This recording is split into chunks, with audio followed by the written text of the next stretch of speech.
બાપા સીતારામ. જિગ્નેશ મેવાણીએ થરાદના શિવનગરમાં ઉઠાવેલા દારૂ ડ્રગ્સના મુદ્દા બાદ અને એમના તીખા તેવર બાદ પોલીસના પટ્ટા ઉતારવાની વાત કર્યા બાદ સમગ્ર ગુજરાતમાં એક જ મુદ્દો ચર્ચાઈ રહ્યો છે, દારૂ અને ડ્રગ્સ.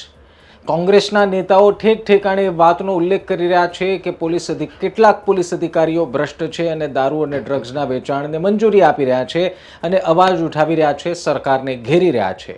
બાકી હતું તો આમ આદમી પાર્ટી પણ કોંગ્રેસની ભેગી કૂદી પડી અને ડ્રગ્સ અને દારૂ મુદ્દે સરકાર પર પ્રહાર કરવાનું શરૂ કરી દીધું. અહીંયા સુધી વાત બરોબર હતી, કારણ કે વિરોધ પક્ષે સરકારને ઘેરે મુદ્દા ઉઠાવે, પરંતુ હવે ભારતીય જનતા પાર્ટીના જ એક ધારાસભ્યએ આડકતરી રીતે વાતનો ઉલ્લેખ કરી દીધો છે કે અમારા શહેરના ફલાણા વિસ્તારમાં ડ્રગ્સ, દારૂ, ગાંજો ખુલ્લેઆમ વેચાઈ રહ્યું છે. એમણે લખેલા પત્રમાં એવી વાતનો પણ ઉલ્લેખ છે જેનાથી એ વાત સાબિત થાય કે એ શહેરમાં ખુલ્લેઆમ ડ્રગ્સ, દારૂ વેચાઈ રહ્યું છે. આ ધારાસભ્ય કોણ છે? સુરતના ધારાસભ્ય છે. અને હવે સુરત મેં નામ લીધું એટલે આપ ઓળખી જ ગયા હશો કે ભાજપના ધારાસભ્ય કુમાર કાનાણી છે. હવે કુમાર કાનાણી અનેક વખત સરકારની સામે, તંત્રની સામે પત્ર લખી ચૂક્યા છે, અવાજ ઉઠાવી ચૂક્યા છે. પરંતુ આ વખતે વાત અલગ એટલા માટે છે કારણ કે જે મુદ્દો એમણે ઉઠાવ્યો છે એ મુદ્દા પર છેલ્લા અઠવાડિયાથી વિરોધ પ્રદર્શન થઈ રહ્યા છે, રેલી નીકળી રહી છે અને સામસામે પ્રહારો થઈ રહ્યા છે. કુમાર કાનાણીએ સીધી રીતે તો નથી કીધું કે મારા વિસ્તારમાં દારૂ, ડ્રગ્સ વેચાય છે, પરંતુ એ વાતનો સ્વીકાર તો જરૂર કરી લીધો છે. મૂળ પત્રમાં એમણે મ્યુનિસિપલ કમિશનરને ઉલ્લેખીને પત્ર લખ્યો છે, એટલે કે સુરત મહાનગરપાલિકાને પત્ર લખ્યો છે. પત્રમાં એમણે એક વિસ્તારનો ઉલ્લેખ કર્યો છે અને બ્રિજની નીચે, ડિવાઈડરની વચ્ચે ગેરકાયદેસર રહેતા લોકોનો ઉલ્લેખ કર્યો છે. કુમાર કાનાણીએ પત્રમાં લખ્યું છે કે આ વિસ્તારમાં બ્રિજની નીચે ગેરકાયદે દબાણ થઈ રહ્યું છે, લોકો ત્યાં વસવાટ કરી રહ્યા છે ગેરકાયદેસર રીતે, અને એના કારણે ગોરખ ધંધો શરૂ થઈ ચૂક્યો છે, ચાલી રહ્યો છે. હવે આપ સુરતના છો અથવા તો આપ જો સોશિયલ મીડિયા યુઝ કરો છો તો આપને ખબર જ હશે કે સુરતનો એક વિડીયો પણ વાયરલ થઈ રહ્યો છે જ્યાં બ્રિજની નીચે ખુલ્લેઆમ ગાંજો વેચાઈ રહ્યો હોય એવા આરોપ લાગી રહ્યા છે. વાયરલ વિડીયો છે.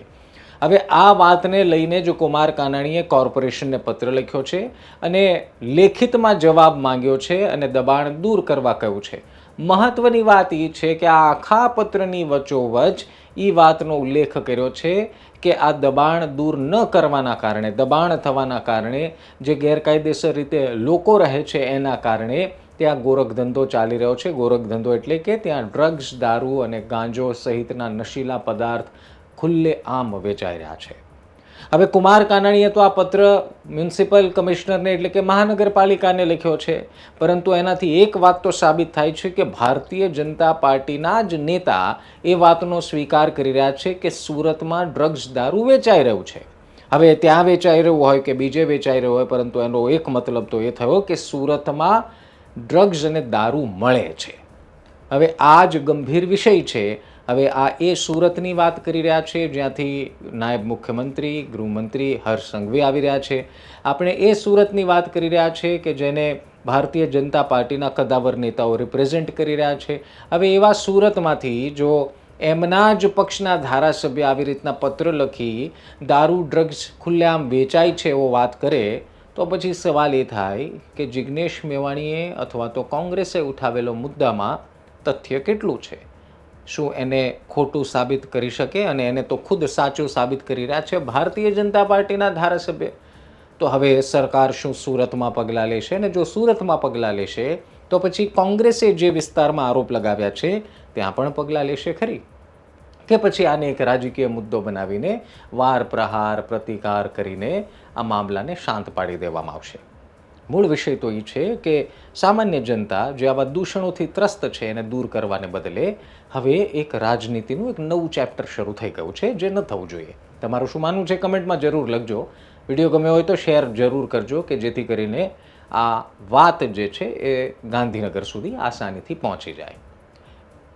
ફરી મળતા રહીશું. ત્યાં સુધી આપ જોડાયેલા રહો ગુજરાત તક સાથે. સબસ્ક્રાઇબ ન કર્યું હોય તો સબસ્ક્રાઇબ જરૂર કરી લેજો. બીજા વિડીયોમાં મળીએ. ત્યાં સુધી ધ્યાન રાખો, મજા કરો.